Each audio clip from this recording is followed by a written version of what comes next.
Okay, ladies and gentlemen, thank you for joining. This is Curt Sassak, president of Winetasters Choice. I am very pleased to announce I have Miss Bridget Albert and Miss Julie Milroy, and they have been kind enough to take some time and share their wealth of knowledge in the adult beverage world. And they also have a podcast called Served Up. And, well, you know, they know their industry and their products better than I do, so I'm going to let them introduce themselves. So ladies, thank you very much for your time.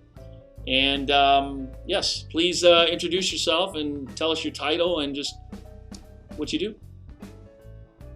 Sure. Well, thank you, Curt, for having us on your show today. We're really excited to be here, be part of this training episode. My name is Bridget Albert, and I am the National Senior Director for Education for the Beam Suntory portfolio for Southern Glazers Wine and Spirits. I've been with the company for 16 years. A passion of mine is to be a supporter and a mentor to many folks in the trade, not just in our country, but around the world. I'm also the co-author of Market Fresh Mixology, and as Curt said, currently doing a really awesome podcast with my dear friend who's on here today and colleague, Julie Milroy. And Served Up is a resource for the industry. We create belonging. We create tips and tricks of the trade from so many beverage professionals, and we're really passing the mic for voices that maybe you wouldn't always heard from before. So it's really a unique and an exciting, innovative way to be educated. Thank you. Thank you, Curt. So again, thanks for having us on your platform. My name is Julie Milroy. My role at Southern Glazers is VP of On-Premise for the Beam Suntory portfolio. I've been with the company, I've been in the beverage alcohol business for over 15 years and been with Southern Glazers for the past 11. And, had many different roles at the company. I started as a sales consultant, calling on some of the top hotels and restaurants in Miami, and worked my way to doing key account management and sales, then into training and HR, into marketing and having regional scope, multiple states. And now I manage the on-premise business, which is hotels and restaurants for the country, all on the Beam Suntory portfolio. And as one of my main passion is driving change and really helping to develop our teams, and which, was a wonderful experience being in training. So I'm excited about what you do, and education is so important. And I'm always trying to help others develop in their careers. And as Bridget mentioned, our podcast does just that. We like to pass the mic to people, all the talented, inspirational people within the hospitality industry that share their stories and inspire and motivate others to their full potential. So, thank you. So Served Up is not only a podcast, but it's also, its purpose is education and giving a voice to maybe people who have some valuable information who may not have been heard otherwise. Am I right? Absolutely. Yeah. Very nice. Absolutely. We have everyone on there from authors like maybe an Adrian Miller, who wrote the book The President's Kitchen Cabinet, about the African American experience of those who served all the first families, and the importance to all of us as Americans. We should know their stories and where food comes from, right? A lot of the dishes.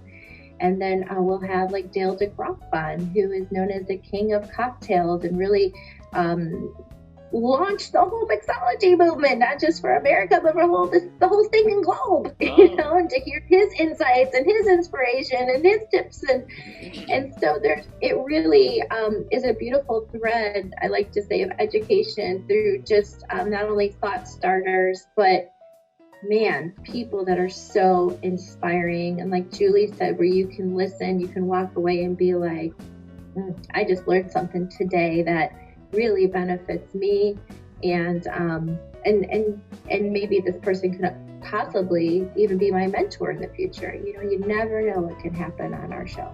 So. That's cool. And how long has Served Up been going for? We had I think our first episode was on National Podcast Day. Was that, Bridget, correct me if I'm wrong, was that October? Yeah, really new.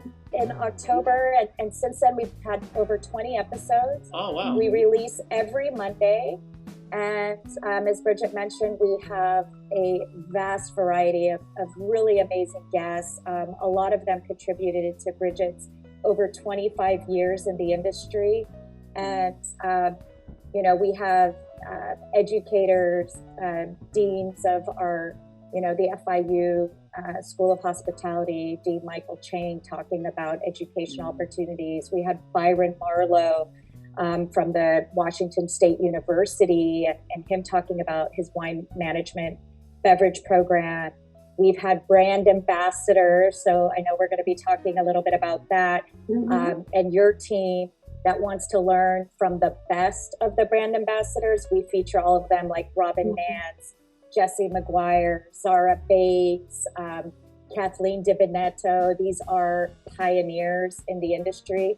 We also talk to people that have started their own platforms, like Samara Davis with Black Bourbon Society, and hearing her story of where she felt the opportunity to trailblaze to make bourbon and this industry more inclusive to other demographics.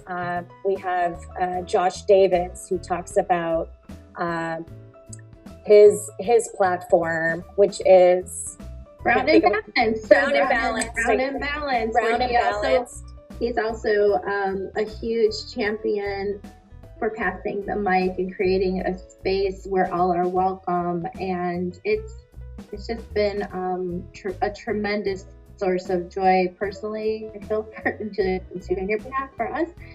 But man, is it a cool resource for anyone in the beverage industry on all sides. Yeah. And we are getting into, we do have a lot of guests talking about spirits. We do have a sommelier coming up, so we're gonna dive more into wine with Wanda, which I'm super excited about. Yeah.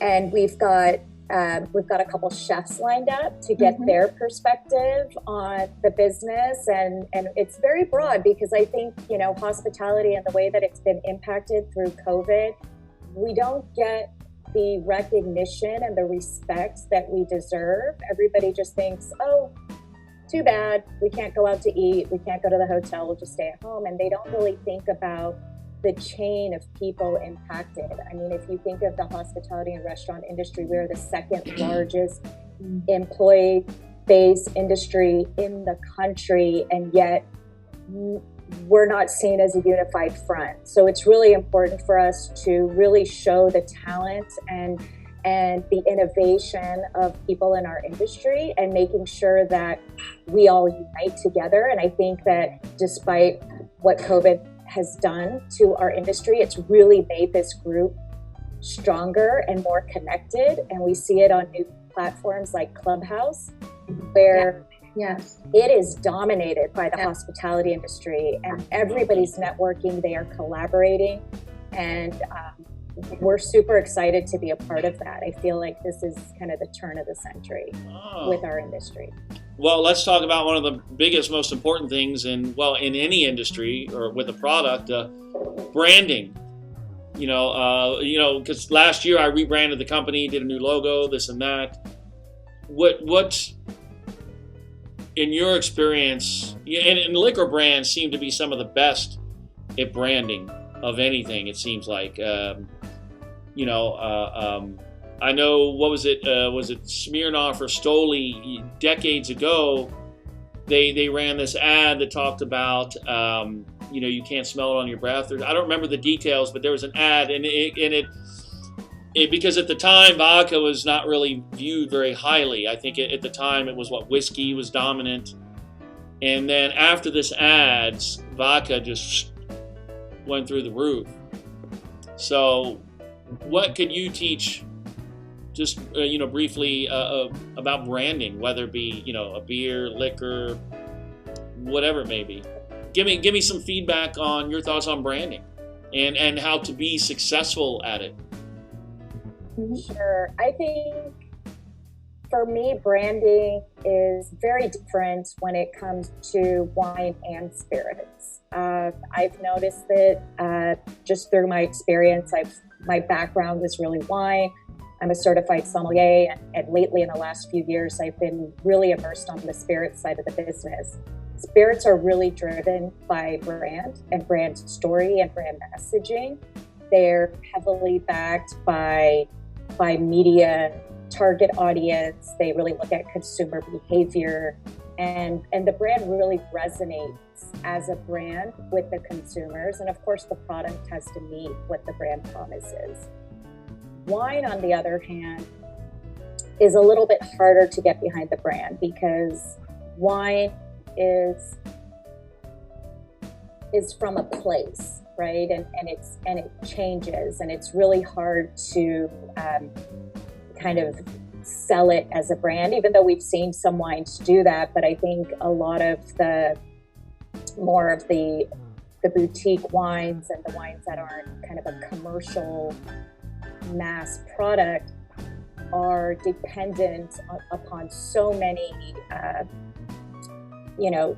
nuances as far as weather, the specific vintage, what impacted the wine that year. So I think in a nutshell, for any brand, it's really important to have a brand story, and there's got to be a story behind it. More than a headline or more than a great message, our consumers are more educated and more involved than they were even 10 years ago. They want to know where the brand is from, why it's different from other brands, what is it going to do for them, and they really want to connect with it. Oh, so you think that and actually I never thought of that. That makes sense. So the biggest challenge for wine is it's not like Stoli or Coca-Cola or Jim Beam or Courvoisier. It tastes the same every year. Wine, well, some of the Goliath wine houses, they kind of make cookie cutter wine. It tastes the same or very close to it every year, but most of them practice vintage variants. So, okay, that makes sense. Okay. Yeah, so a wine brand or a winery would really need to connect with their consumer as like this kind of long-term relationship. You know the story, you know who makes the wine, you know where it's from, right? Maybe it's it's a Tuscan from, the Chianti region, and you've been there, or whether it's a Napa wine and you've actually been to the winery. It's a very much like a kind of a long-term relationship, and you're also understanding the different vintages and how the wine changes. But yes, the commercial brands, it's probably, and I think a lot of the big wine commercial brands can learn a lot from the liquor brands because they're very consumer focused. So they've got great point of sale. They do what we call VAPs, value added packages. So when you go to your liquor store, you see all these great packages. So now you get the bottle plus a couple of glasses and maybe a cool t-shirt. So they do different ways to make the brand a part of the consumer's daily life. That's okay, interesting. And Bridget, how about your thoughts on branding, please?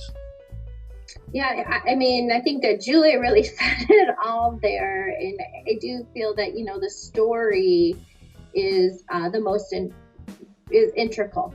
It is so important, and not only like Julie said, the customers really want to know where it's from, who's making it, who's the family behind it, but having that emotional pull to the product, so it is that long-lasting relationship, right? So that they can really connect to the people and the culture behind the actual bottle.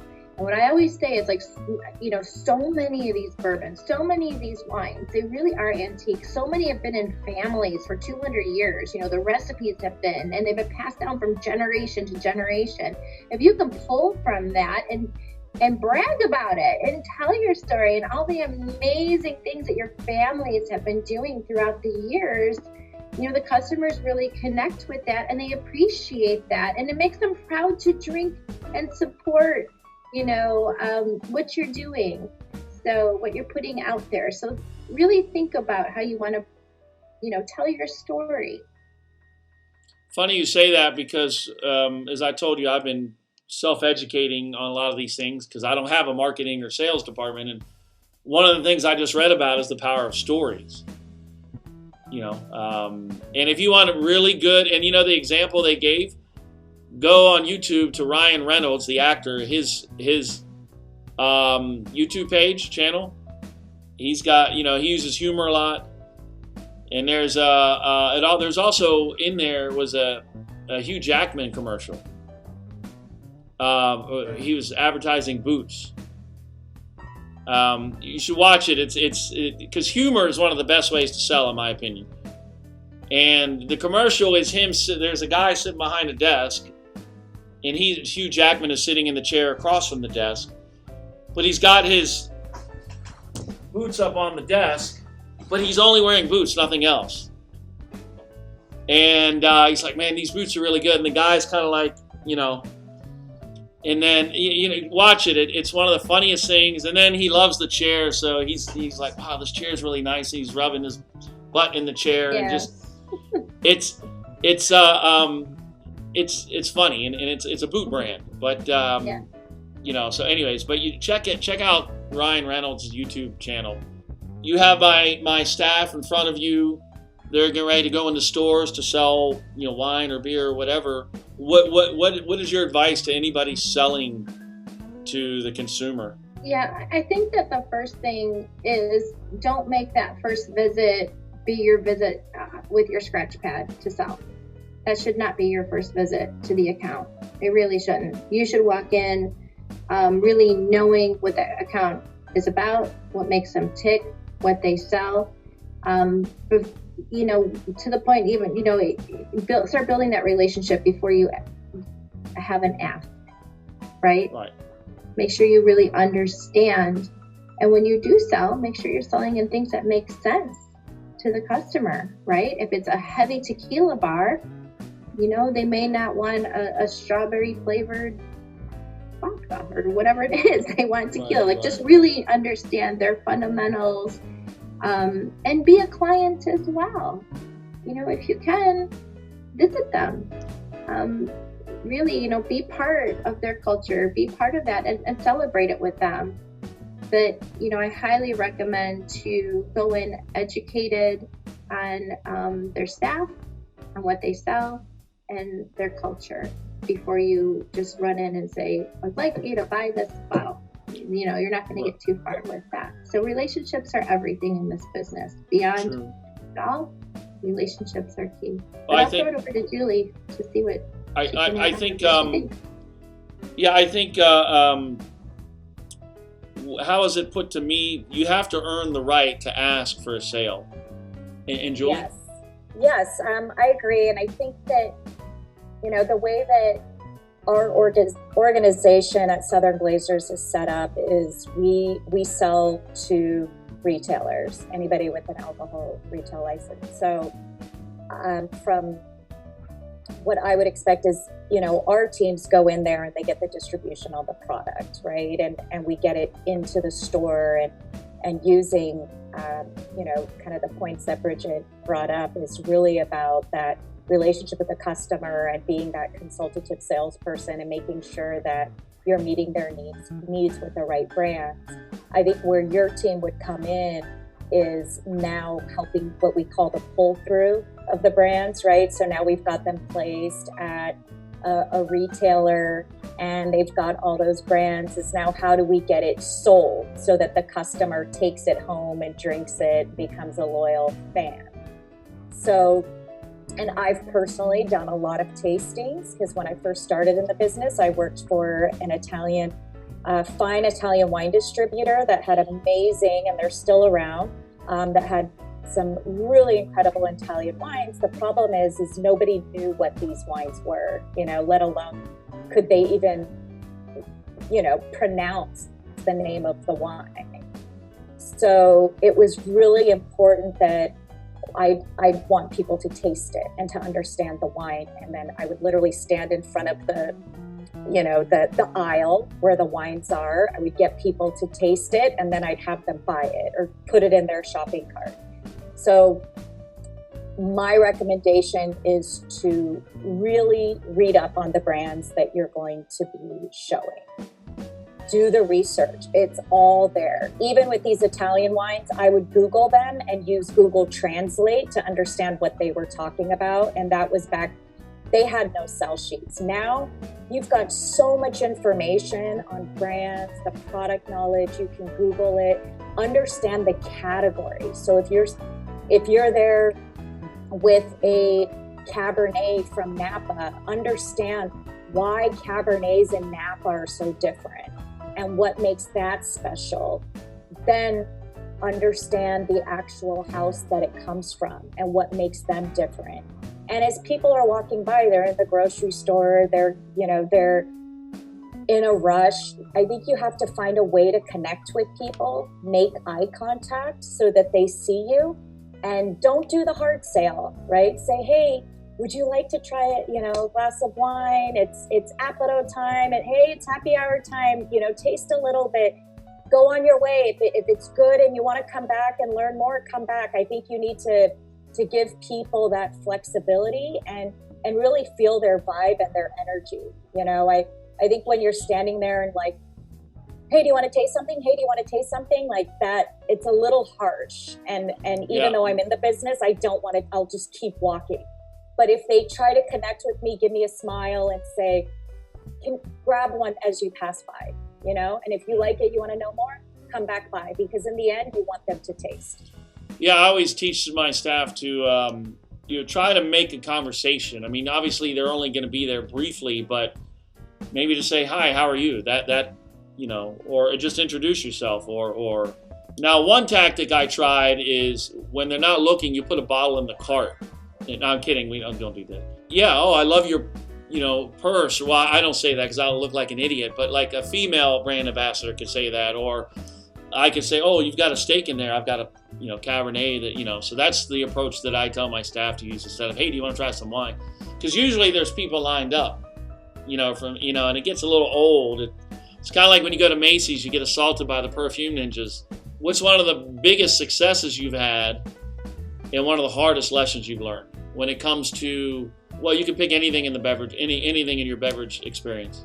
Biggest lesson or biggest success, hardest lesson.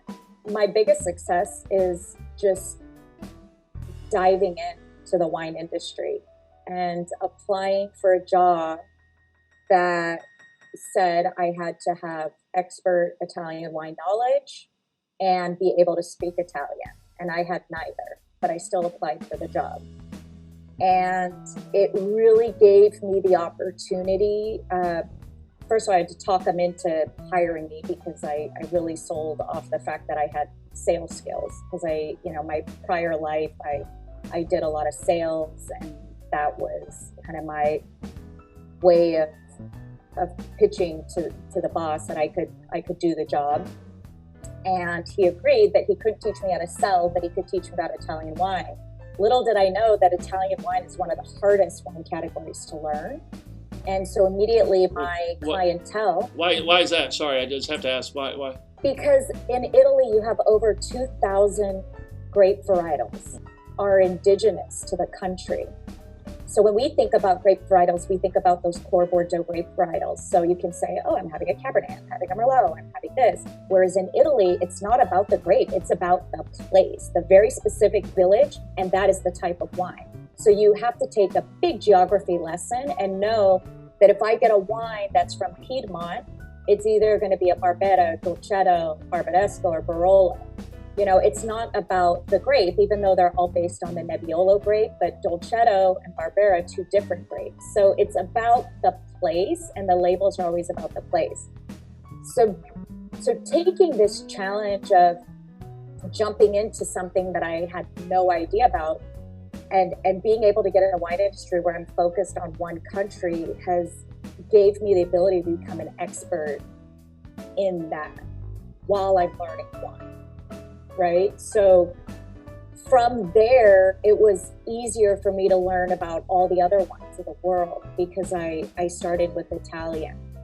I was immediately, my accounts were all these sommeliers in some of the top restaurants and hotels in Miami and the country. And they were all licensed, certified in wine. And here I am, a beginner. So the one thing that I did was I let the experts tell me what they think about the wine. I would bring in the fact sheets that I would translate online and try to get as much information about the wine as I could, give it to them, let them taste, and I would just sit back, keep my mouth shut because I knew nothing, and I would learn from my sommeliers. And the things that they would tell me, I'd go to the next customer and teach them. So in the end, it was one of the most challenging things I've ever done as far as starting a new career, but it's the most rewarding. Okay, and I guess it would be fair to say that was maybe the hardest lesson, it sounds like? Because you kind of got thrown in there. I don't want to put words in your mouth. Yeah, it was a hard lesson. Nobody was there to tell me how to do it. Nobody said, Google each of these wines, take a picture, create your own sell sheet, go into the customer, don't say anything. I learned, the hard way. I remember going in to see a sommelier and she was like, "Are you wearing perfume?" And I was mortified because you don't wear perfume when you're going to, and I felt like she's learned I know nothing. And here I am trying to sell her wine that costs over $100 a bottle. But immediately I was like, no, I think it's my shampoo from my hair because I washed my hair this morning, but I would never wear perfume. But you learn from the experts, right? You learn these little things. So the next time I'm like, okay, I'm not washing my hair before I go out for the day. I'm going to do it the night before so that I don't come off with a smell when I'm trying to get them to smell the wine. So there were a lot of lessons involved throughout that time. And I think one big one too is don't assume because you like something or you don't like something that other people are going to like and don't like the same. There were wines that I was like, I am not going to sell any of this today, and everybody loved it. So I tell people selling wine all the time, they're like, well, I don't like red wine. I only like white, or I like fruit forward. I don't like dry. And I tell them immediately, it doesn't matter what you like. You're not the one buying the wine. Understand what the wine is and the flavor profiles it's trying to give. And that's the most important. And understand what your customer is looking for. What do they like? And then match the wines that meet their flavor profile. I wrote an article on that it's in my LinkedIn, where you can put an article on how to sell what you just like.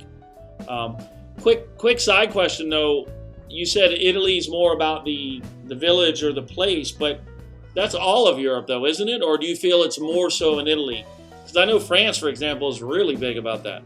Yes, I would say old world European wines, for sure, France. But you don't deal with as many grape varietals. Yes, right? okay. So you know that if you're talking about Loire, it's Sancerre, Sancerre and the, specific grapes. If you're talking about, Pomerol, it's Merlot, right? Yeah. So it is just as difficult because yes, 100% it is about the place. But I think what makes Italy so crazy is the number of grapes and grapes that you've never even heard of. Okay, thank you. So, Bridget, please, how about for you? My background's very different from Julie, which is why I think we make such a great team. She's been very sales and education forward, where I have never had to have a scratch pad ever in my 26 years, but I've always been in education. So we complement each other that way. And so I'd like to speak from an education standpoint versus sales, which complements sales, right? So I think my biggest success has been authentically being myself, always throughout my career.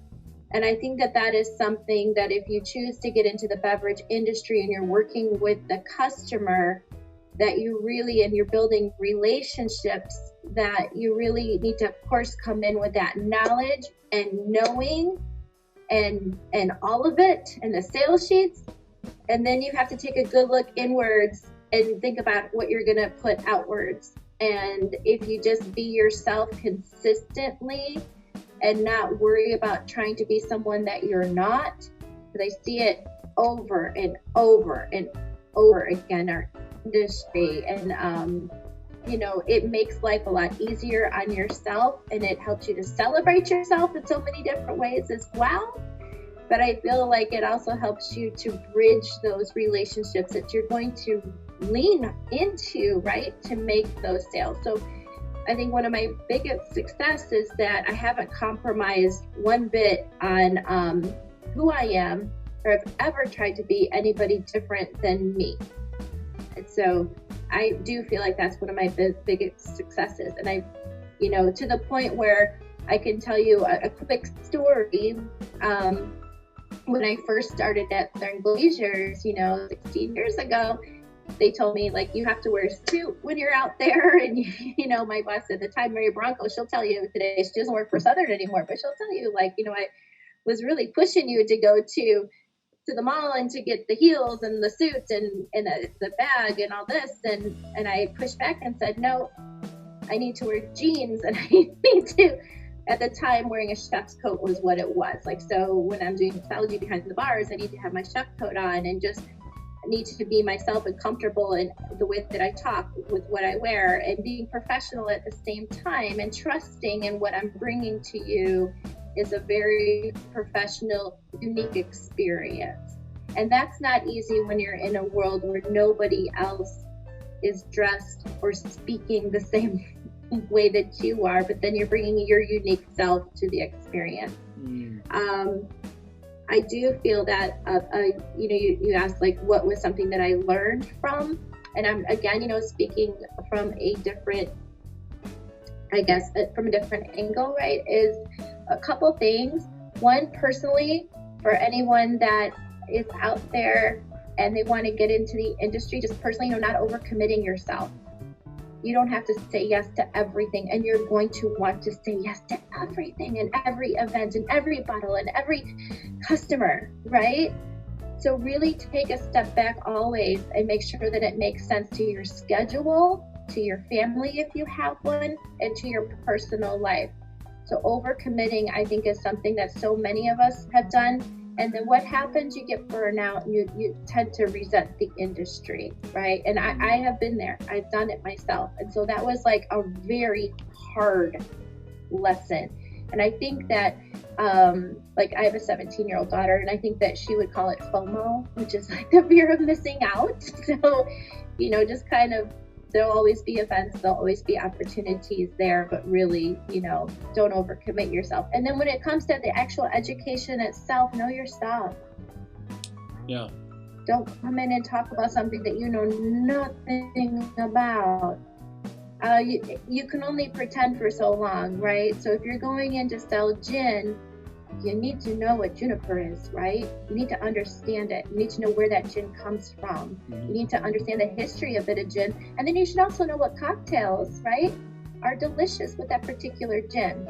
So knowledge is truly power, and you really can't fake it.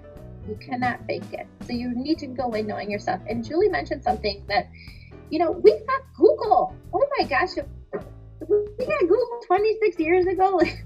Right, Julie? Like, when you first start, like, when you really first start, like, oh my gosh, it's been so much easier. But we have all this at our fingertips. There's no excuse. There's zero excuse to not to have the knowledge of the product that you are going in to sell, because that also helps to build the relationship and the trust that you're going to need. E-learning is kind of new. You know what? That's something that I'm looking to get more into. I want to, you know, there's courses on Udemy or Lynda or Stack Social. You know, what are you guys getting into with e-learning? You know, any ventures in there, or because I see it here, you know, e-learning compliance and stuff like that on your background and all.